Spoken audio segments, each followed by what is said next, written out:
Hello everybody, welcome back to everyone's favorite 1994 WAD series, D-Zoned. So what are we going to play today? The silly dooming fool asks himself. NOVA.WAD. Okay, do we have a text file? We have one for Nova 5C. I wonder if that's the same one. I'm going to go with probably. So, dzone text nova 05C nova.text. Alright, NOVA.WAD by Bob Lange. Yeah. Miscellaneous author info. Ack. Good stuff. Nova started out as a test platform to experiment with cut and paste ops and rotation in Do 5.1 and somehow grew into a deathmatch level. Well, it kind of looks like we're probably going to be playing another one. So, here we go. Dark and Ominous and No Startan 3. Man, I didn't realize that was a meme even back then. So, E1M1, single player yes, but why would you want to? Co-op ditto, deathmatch yes, difficulty yes. New sounds, new? Hardly, but yes, I'm scared. Okay, here we go. Let's go ahead and try it out. See what it's all about. Even though I wasn't really a deathmatcher back in the day, I still do like kind of evaluating these maps. Alright. Groovy. Oh, okay. Oh, what the fuck? Okay, so it's got kind of the typical sounds that custom sounds that a lot of these WADs used back then. Well, we do have enemies. It's, yeah, about that.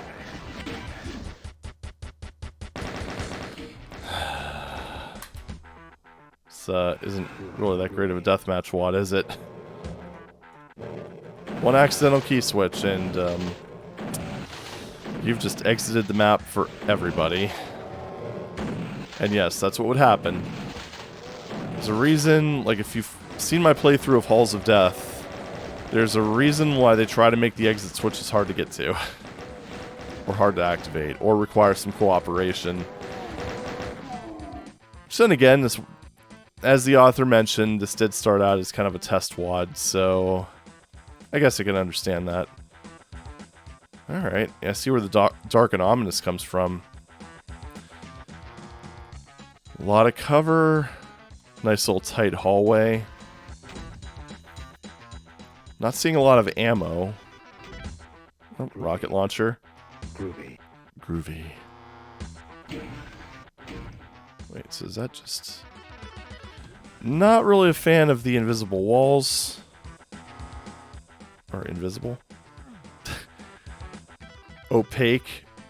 Step-throughable walls. I don't know. You know what I mean. Not a huge fan of that mechanic. Although I guess it does make more sense in Deathmatch than in other ones. And it's, yeah, I don't know. I don't know if I would have done that, because it just kind of... Groovy. Especially here. It doesn't make a whole lot of sense, but... I don't know. The way nice and small... I can't really imagine 4 players being able to do this all that well. It just seems like it would be a little bit too... Like, the time to kill would be a little bit too low. But I could see 2 players having a fun time with this. A little bit of hide and seek going on. And you could definitely see how the copy and paste rotational ops. Yeah, good stuff. So it accomplished what it needed to. Anyway, let's move on to something a little different. Like... You know, another WAD. Yeah, I'm not going to be playing an episode. Let's just go ahead and take that off the list. New WAD 4. Oh no, it was WAD Pack 2. That was the one that I did way back when. Okay, E1M3. TECHNOID. It's really weird when they have those ones, I mean, unless it's deathmatch and they do it for the music, but it's really strange when they have ones that just kind of replace a random level. I mean, I can understand for like UAC Dead, where it's supposed to be a final level replacement, but yeah, I don't know. Okay, we don't have a readme for this one, so I guess let's just go right into it. Warp 1-3. Okay. And this does have enemies, a decent number of them. Maybe they do it for the name. Like, maybe this is intended to be a toxin refinery, so they put it in E1M3, so it would be called Toxin Refinery. I don't know. I know the lighting's a bit rough. That's a polite way of putting it, right? Rough. The texturing is a little bit rough. Enemy placement is fine, I guess, albeit a bit on the easy side. This floor texture is a bit rough. Oh, lighting. What's this? Neato. That's actually set up so it's kind of in a sequence. That's not really all that straightforward with Doom. So, good job on that one. Okay, blue key there. We can get the yellow key from here. So, a bit of back and forth, I'm assuming. See, now what's funny about this is it kind of seems like they sort of took the... Oh, really? Well, I guess they're giving us a rocket launcher and plenty of rockets. So, Baron is fine. Baron can stay until I kill him. Now he's dead. Sorry, Baron. Better luck next time. People nowadays know how to circle strafe, so you are not as threatening as you used to be. Yeah, but anyway, it does kind of seem like they learned some lessons from the original Doom in that, you know, they do require you to kind of go back and forth throughout the level. Now the question is... Oh. Actually didn't expect that to work. Now the question is, did they really take the lesson to heart? Like, is it actually going to introduce new challenges as we go back through the level? Or was that kind of just one of those things where, you know, you just kind of go back and forth? I do hear heavy breathing, so there's an enemy awake somewhere. There are 5 secrets, so I don't know. Goodbye. I think I might have found one of the secrets. No, I didn't. Okay. That's... No, that is supposed to open. I'm just not sure how to do it. You got lucky, punk. Right. I mean, I could use the rocket launcher, but why? Okay, that's the teleporter. Before I do that, is there anything else out here? I'm gonna go with... What?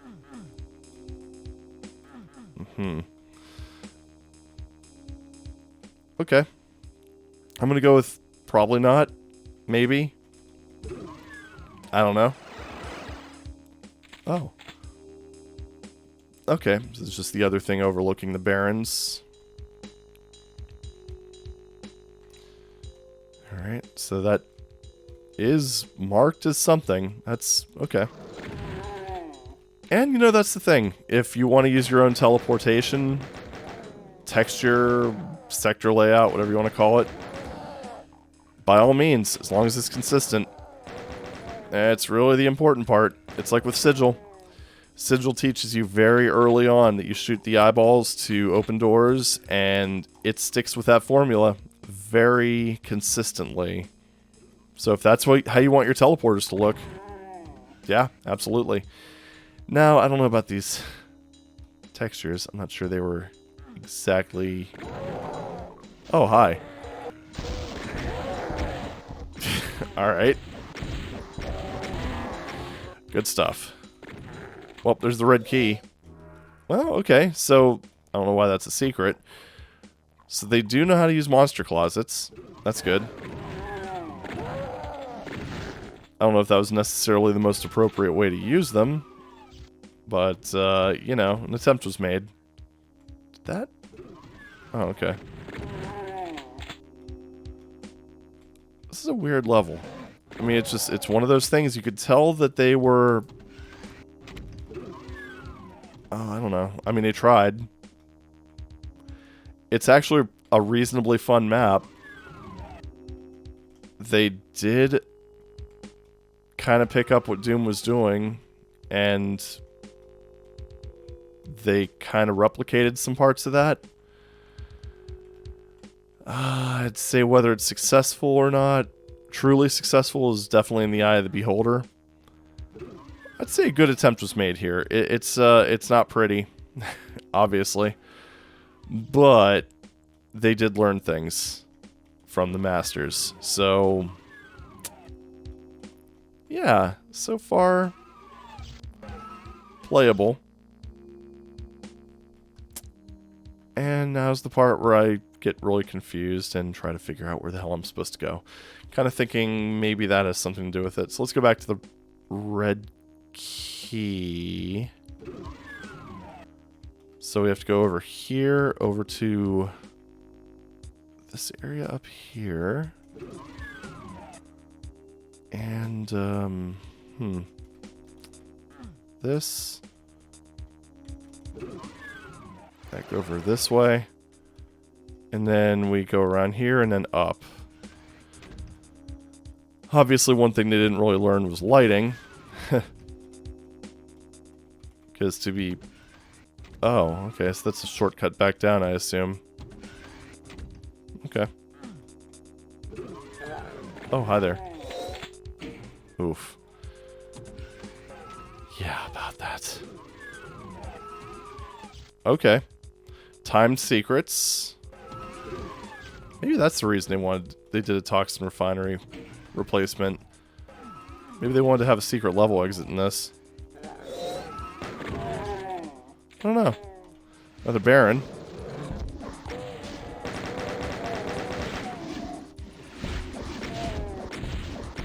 Okay, that should... Okay, finish him off the shotgun. There we go. What are you? It looks like an actual switch, but let's just leave it for now. Oh, this is such a weird map. I don't hate it, though. I mean, like I said, obviously very ugly, but I'm not really going to fault it from a gameplay perspective. It's pretty easy, but it's playable.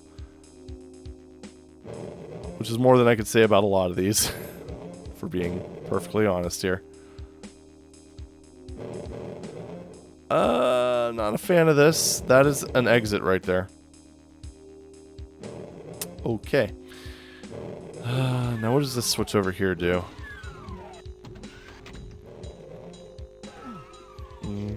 Back here and press. Is this just... Yeah, those just don't show up on the auto map. What an odd little map. Alright. Wonder if they thought that they had to do that just to make it a proper secret? I'm not sure. My one problem with this is I'm not really sure how to unlock... Oh, did that... Oh, okay. Oh, I see him. I understand now.